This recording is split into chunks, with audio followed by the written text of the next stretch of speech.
আজকে আমরা একটি মর্মান্তিক ঘটনার গভীরে যাব, যা আমাদের সমাজের কয়েকটি কঠিন বাস্তবতাকে সামনে নিয়ে আসে। আমরা কুষ্টিয়ায় ঘটে যাওয়া পীর হত্যাকাণ্ডের ঘটনাটি নিয়ে বিস্তারিত আলোচনা করব, দেখব এর পেছনের কারণগুলো কী ছিল এবং এটি আমাদের জন্য কী বার্তা রেখে যায়। তো এই পুরো বিষয়টা ঠিকভাবে বুঝতে হলে আমাদের একদম শুরু থেকে দেখতে হবে। চলুন প্রথমে জেনে নিই সেই ভয়াবহ দিনটিতে ঠিক কী ঘটেছিল, যা পুরো দেশকে নাড়িয়ে দিয়েছিল।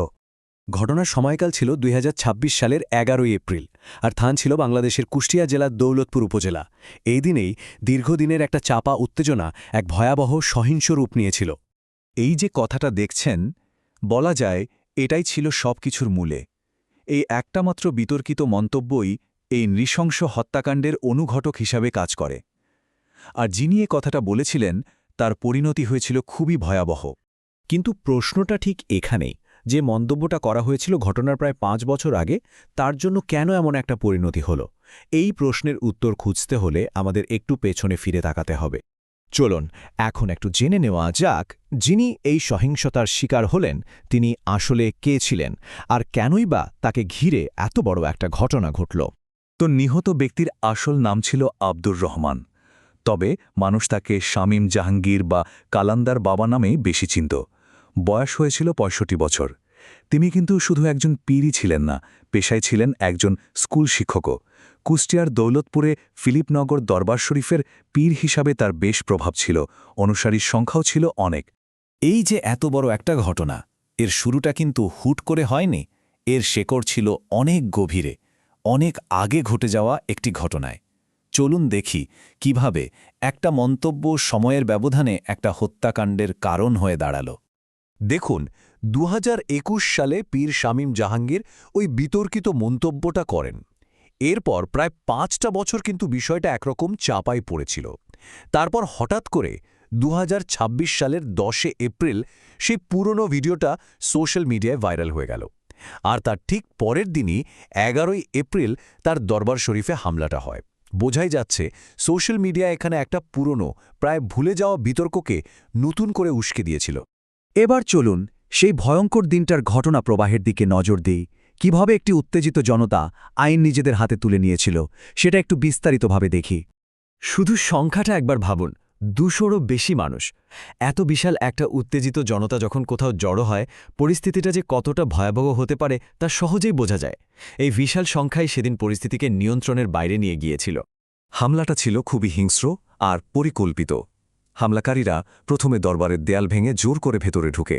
এরপর তারা পীর শামীম জাহাঙ্গীরকে লাঠি আর ধারালো অস্ত্র দিয়ে নৃশংসভাবে আক্রমণ করে। কিন্তু তারা এখানেই থেমে থাকেনি। পুরো দরবার শরীফে ব্যাপক ভাঙচুর, লুটপাট আর শেষে আগুন ধরিয়ে দেওয়া হয়। আর এই সহিংসতা কিন্তু শুধু পীরের মধ্যেই সীমাবদ্ধ ছিল না, তার আরও ৭ জন অনুসারীও সেদিন গুরুতরভাবে আহত হয়েছিলেন। এটি ছিল একটা লাগামহীন গণসহিংসতার ঘটনা, যেখানে আরও অনেকেই ক্ষতিগ্রস্ত হন। এত বড় একটা ঘটনার পর আইন প্রয়োগকারী সংস্থা বা বিচার ব্যবস্থার ভূমিকাটা কী ছিল? চলুন এবার এই হত্যাকাণ্ডের আইনি দিকগুলো একটু খতিয়ে দেখি। ঘটনার প্রায় ৫৫ ঘণ্টা পর, মানে ২ দিনেরও বেশি সময় পর, নিহতের বড় ভাই ফজলুর রহমান একটি হত্যা মামলা দায়ের করেন। মামলায় প্রায় ২০০ জনকে আসামি করা হয়, যদিও নাম উল্লেখ করা হয় মাত্র ৪ জনের। আর প্রধান আসামি হিসেবে যার নাম আসে, তিনি হলেন খাজা মোজাম্মেল হক, যিনি একজন সাবেক ছাত্রনেতা। অভিযোগে শুধু হত্যাই নয়, লুটপাটের বিষয়টিও পরিষ্কারভাবে উল্লেখ করা হয়। এই ব্যাপারে পুলিশের বক্তব্যটাও কিন্তু খুব গুরুত্বপূর্ণ। দৌলতপুর থানা তৎকালীন ভারপ্রাপ্ত কর্মকর্তা আরিফুর রহমান সরাসরি বলেছেন যে ২০০ জনের বেশি ক্ষুব্ধ জনতার মুখে পুলিশ অসহায় ছিল। পুলিশের পক্ষে থেকে এমন স্বীকারোক্তি তাদের ভূমিকা আর দেশের আইনশৃঙ্খলা পরিস্থিতি নিয়ে কিন্তু অনেক বড় প্রশ্ন তুলে দেয়। তো এই ঘটনাটাকে কি আমরা শুধু একটা বিচ্ছিন্ন হত্যাকাণ্ড হিসেবে দেখব, নাকি এর পেছনে আমাদের সমাজের আরও গভীর কোনো সংকটের ইঙ্গিত লুকিয়ে আছে? চলুন এর বৃহত্তর প্রেক্ষাপটটা নিয়ে একটু ভাবা যাক। দেখুন, এই একটা মাত্র ঘটনাই কিন্তু কয়েকটা খুব বড় সামাজিক সমস্যাকে চোখে আঙুল দিয়ে দেখিয়ে দেয়। যেমন ধরুন, ধর্মীয় উগ্রবাদ কিভাবে ছড়াচ্ছে, গুজব ছড়ানোর ক্ষেত্রে সোশ্যাল মিডিয়াকে কিভাবে বিধ্বংসীভাবে ব্যবহার করা হচ্ছে, আর সবচেয়ে বড় কথা, আইন নিজের হাতে তুলে নেওয়ার এই যে একটা বিপজ্জনক সংস্কৃতি তৈরি হচ্ছে। গণপিটুনির মতো ঘটনাগুলো বারবার ঘটছে। তাহলে আমাদের আলোচনার শেষে সবচেয়ে বড় প্রশ্নটা এটাই থেকে যায়, একটা সমাজ হিসেবে আমরা কিভাবে এই ধরনের সহিংসতা থামাতে পারি? আইন নিজের হাতে তুলে নেওয়ার এই ভয়াবহ প্রবণতা থেকে বেরিয়ে আসার উপায় কি? এই ঘটনার পুনরাবৃত্তি রোধে কি করণীয় তা আমাদের সবাইকে মিলেই ভাবতে হবে।